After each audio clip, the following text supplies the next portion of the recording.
மதி time ஆயிடுச்சுமா. இதோ வரேன்ப்பா.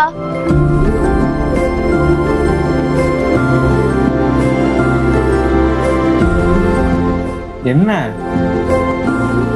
20 நிமிஷமா கண்ணாடி முன்னாடி நிக்கிற, இது கூடவா தெரியல? எனக்கு தெரியல. ஏன்? ஏன்னா எனக்கு கணவங்க என்ன நல்லா பார்த்துக்கும் போது நான் ஏன் என்ன பார்த்துக்கணும்? சரிதான், ஆஃபீஸுக்கு டைம் ஆயிடுச்சு, கிளம்புங்க. நான் தான் சொன்னல நீ என்ன பார்த்துப்பேன்னு. சரிதான் போ.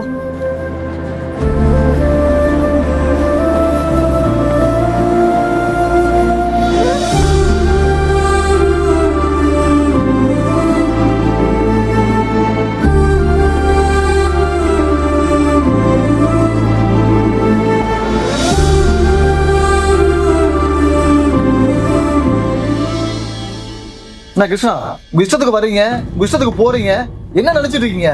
இந்த ஒர்க்கெல்லாம் யாரு முடிப்பா? சார் நான் ஒர்க்லாம் ஆல்மோஸ்ட் முடிச்சிட்டேனே சார். டிசைனரா உங்க வேலையை முடிச்சிருக்கலாம் கிருஷ்ணா.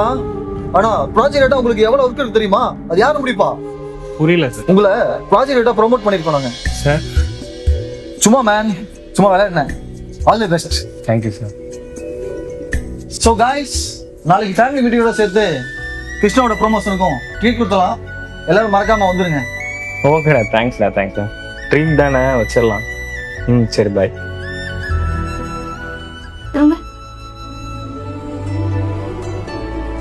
அதான் சும்மா ரவர். என்னடி பண்ணிட்டு இருக்க?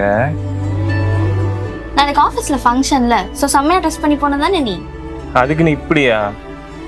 நம்ம போடுற ட்ரெஸ்ல தான் நம்மளோட கான்ஃபிடென்ஸே இருக்கு. ஸோ நல்லா ட்ரெஸ் பண்ணணும். கான்ஃபிடென்ட் லுக்கில் இருக்கணும் தான். ஆனால் என்னோட கான்ஃபிடென்ட் லுக்கில் இல்லை, என் ஆட்டிடியூடில் தான் இருக்குது. சிம்பிளாக போனாலே போதும். இந்த ஷர்ட் நல்லா தான் இருக்குது, இதையே அயன் பண்ணி வை. சொன்னா கேட்கவே மாட்டல.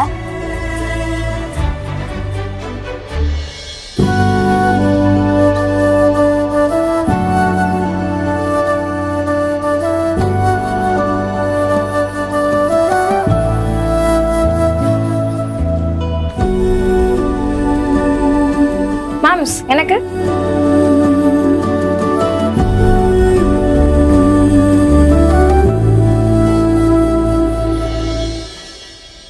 நம்ம கிருஷ்ணாவோட ஒய்ஃப் ரொம்ப சுமாரா இருக்காங்கல்ல? ஆமா சார், கொஞ்சம் ஏஜ்டா தான் தெரியுறாங்க. அதான் சார் திவ்யாவோடய சுத்திட்டு இருக்காரா? கேக் விட்டுலாம் பாத்தீங்களா? பின்ன என்ன சார், வீட்டுல சாப்பாடு சரியில்லைன்னா ஹோட்டல்ல தானே சாப்பிட்டாகணும். சரியா சொன்னீங்க. அப்புறம் ப்ரமோஷன் வாங்கிட்ட, பெரிய ஆள் ஆயிட்ட, எங்களெல்லாம் மறந்துட மாட்டியே. அப்பப்போ தப்பு பண்ணுவேன், என்னை திட்டக்கூடாது. ஒர்க்கு வேற, பர்சனல் பாண்டிங் வேற, புரியுதா? அதானே பார்த்தேன், நீயாவது திருந்துறதாவது. சரி, ஒய்ஃபை பார்க்கணுமான்னு சொல்லிட்டு இருந்தேன். வந்திருக்கா, பேசக்கூட இல்லை. அது அங்க இருந்தனால என்னால கவனிக்க முடியல. நல்லா இருக்கீங்களா? இவன் உங்க ஹஸ்பண்டா கிடைக்க நீங்க ரொம்ப கொடுத்து வச்சிருக்கணும். ரொம்ப நல்ல பையன், பார்த்துக்கோங்க. சரி, வரேன். சரி, போலாமா?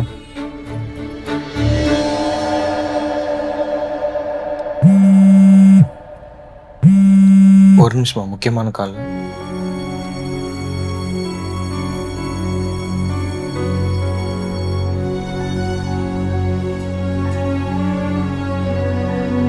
என்ன என்னத்துல கால் பண்ணியிருக்க? நாளைக்கு கண்டிப்பா வரணுமா? நான் தான் சொன்னேன்ல, நாளைக்கு நம்ம 2 பேரும் கண்டிப்பா போகணும். நான் மேனேஜர்கிட்ட ஆல்ரெடி லீவ் சொல்லிட்டேன். ஸோ போயிட்டு வந்துடலாம். இல்ல மாம்ஸ், எனக்கு கொஞ்சம் பயமா இருக்கு. என்ன பயம் உனக்கு? நானே தைரியமா வரேன். இங்க பாரு, ஃபர்ஸ்ட் டைம் மட்டும் தான் கொஞ்சம் பயமா இருக்கும். அதுக்கப்புறம் உனக்கே கொஞ்சம் ரிலீஃப் கிடைச்சிரும். சரி சரி சரி, ரொம்ப நேரம் பேசிட்டு இருக்கோம். மதிக்கு தெரிஞ்சா ஏதாவது பஞ்சாயத்து ஆயிடும். நாளைக்கு வந்து உன்னை பிக்கப் பண்ணிக்கிறேன். Good night. Good night.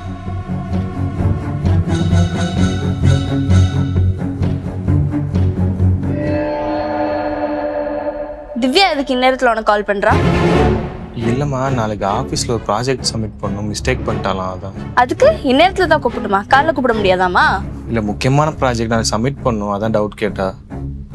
இது நாளைக்கு நானும் ஆஃபீஸ் கொஞ்சம் சீக்கிரம் போகணும். சரி சரிம்மா, நான் போய் படுக்கிறேன்.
மதி டைம் ஆச்சு.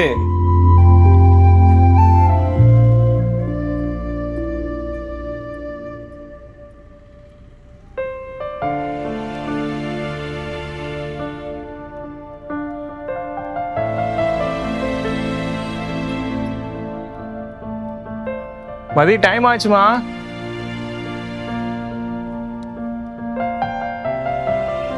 மதி நான் கிளம்புறேன். ஆ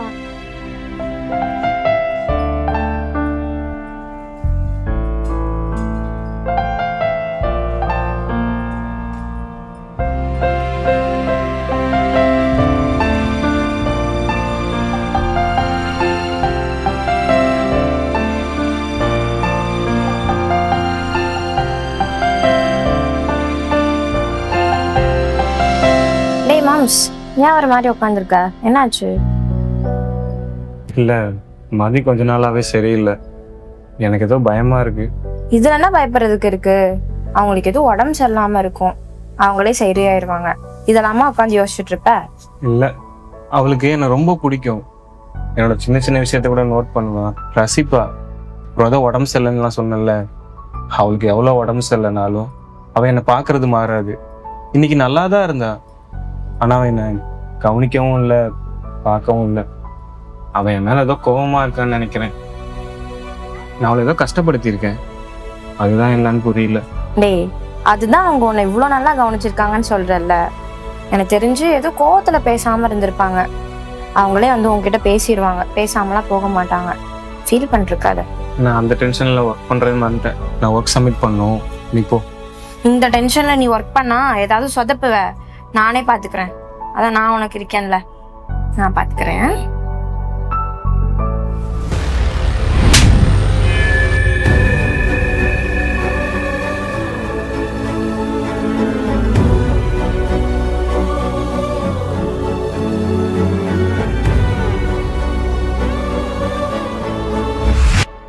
என்னடி பிரச்சனை உனக்கு?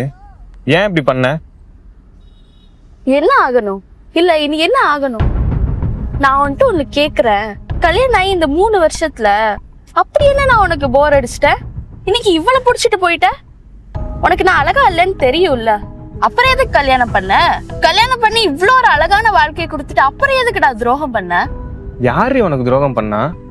ஆமா, நீ அழகா இல்லைன்னு யார் சொன்னா? இந்த பேச்செல்லாம் கேட்டு ஏமாற நிலைமையில நான் இல்ல. நேத்து நீ ஆபீஸ் தான் போறேன்னு சொல்லி என் மேல எடுத்து சத்தியம் பண்ணு.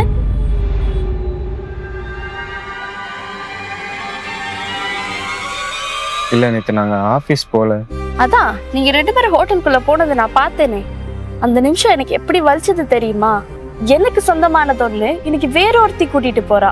அப்ப கூட எனக்கு கோவம் வரல. நான் உன்னை நல்லா பாத்துக்கலையா, இல்ல உன்னை நான் நல்லா கவனிச்சுக்கலையா, உனக்கு வேணுங்கிறத செய்யலையான்ற கேள்வி மட்டும் தான் என் மண்டைக்குள்ள ஓடிட்டே இருந்துச்சு. அப்பவுமே ஓ மேல எனக்கு கோவம் வரல. இன்னைக்கு வந்தது கூட இந்த வலியோட எக்ஸ்ட்ரீம் வெர்ஷன் தான். நான் அழகா இல்லதான், ஆனா அது ஏன் தப்பு இல்லையே. நான் ஏன் அசிங்கப்படணும்? டேய், என்னடாம்மா என்னென்னமோ பேசிட்டு இருக்க? நேத்து நாங்க 2 பேரும் ஹோட்டல் போனதை பாத்தியே? அந்த ஹோட்டல் முன்னாடி போர்டு இருந்ததை பாத்தியா?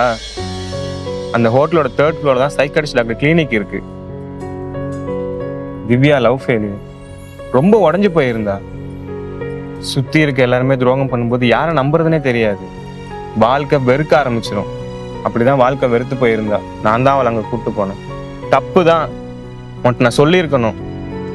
ஆனா நான் தான்க்கா சொல்ல வேணான்னு சொன்னேன். என்னை மன்னிச்சிருங்க. என்னோட மோசமான பாஸ்ட் நான் இதுக்கப்புறம் பில்ட் பண்ற ரிலேஷன்ஷிப்க்குலாம் தெரியக்கூடாதுன்னு நான் நினைச்சேன். அதனாலதான் நான் இவர்கிட்ட சொல்ல வேணான்னு சொன்னேன். நான் இவரை ஏன் தெரியுமா மாமா மாமான்னு கூப்பிடுறேன்? நான் உங்களை ஒரு அக்காவா பாக்குறேன், அதனாலதான். இவர் எல்லாமே சொல்லியிருக்காரு உங்களை பத்தி. சும்மா சொல்றீங்கல்ல அழகில்ல அழகில்லன்னு. உண்மையாலுமே அழகுனா என்ன தெரியுமா? அவங்க மூஞ்சில கிடையாதுக்கா, ஒருத்தர் ஒருத்தர் பாக்குற விதத்துலதான் இருக்கு. நீங்க அவரை நல்லா பாத்துக்கறதுனாலதான் அவர் நல்லா இருக்காரு. அவர் நல்லா இருக்கிறனாலதான் நீங்க அழகா இல்ல, பேரழகோட இருக்கீங்க. இனிமே இதை சொல்லாதீங்க. சாரிடா, நான் பண்ணது தப்புதான், இனி மன்னிச்சிரு. நீ என்ன நம்பல? நம்பல. பா சாரிப்பா, நான் பண்ணது தப்புதான், இனி மன்னிச்சிருங்க. பண்ற தப்பெல்லாம் பண்ணிட்டு மண்டின் மேன் கேக்குறேன்.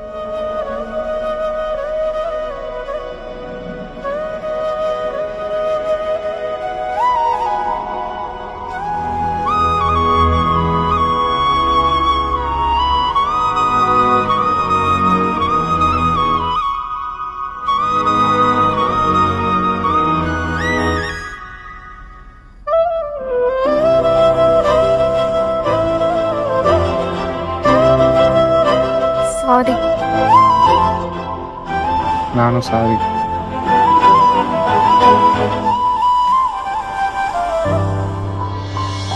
திவ்யா, நான் வந்துட்டு உனக்கு கேட்கட்டுமாடா? உனக்கு ஏன் பிரேக்கப் ஆச்சு? ரொம்ப டயர்டாயிடுச்சுக்கா. நானா போய் பேசி, நானா போய் மெசேஜ் பண்ணி, ஏன் எங்களுக்குன்னு சண்டை வந்தால் கூட நான் தான் போய் சமாதானப்படுத்தணும். நான் ரொம்ப எஃபர்ட்ஸ் போட்டிருக்கேன். என்னால் எவ்வளோ முடியுமோ அவள் லவ்வை கொடுத்து கொடுத்து என்கிட்ட இந்த லவ் அஃபெக்ஷன் எல்லாமே தீந்தே போச்சு. நான் மட்டும் தான் ரொம்ப எஃபர்ட்ஸ் போட்டிருக்கேன். ஆனால் அவன் ஈஸியாக மூவ் ஆன் ஆகிட்டான். இப்போ கூட வலி வேதனை எல்லாமே எனக்கு தான். ஆனால் அவன் வெளியே ஜாலியாக தான் இருக்கான். அவனை பொறுத்த வரைக்கும் நான் வெறும் பாசிங் லவ் மட்டும்தான். திவ்யா, நம்ம கொடுக்கறது தப்பு இல்லை, ஆனால் அதை தப்பான இடத்துல கொடுக்கறது தான் ரொம்பவே தப்பு. உன்னோட எமோஷன்ஸ் வேல்யூ இல்லாத இடத்துல நீ எவ்வளோதான் எஃபர்ட் போட்டாலும் அது வேஸ்ட்டு தான். உனக்குன்னு ஒரு இடம் கண்டிப்பாக வரும். அது வரைக்கும் வெயிட் பண்ணு. நாம் லவ்வை கொடுக்கறது எவ்வளோ முக்கியமோ அதை விட அதை சரியான இடத்துல கொடுக்கறது தான் ரொம்ப முக்கியம். ஆமாக்கா, இப்போ தான் மைண்டு கொஞ்சம் கிளியராக இருக்குது. ரொம்ப தேங்க்ஸ். ஆனால் இவ்வளோ நாள் உங்களை சமாதானப்படுத்தணும் தான் நீங்கள் அழகாக இருக்கீங்கன்னு சொல்லிட்டு இருந்தேன். ஆனால் இப்போ என் கண்ணுக்கு நீங்கள் ரொம்ப அழகாக தெரியுறீங்க. ஒருவேளை இதுதான் உண்மையும். தங்கம்னு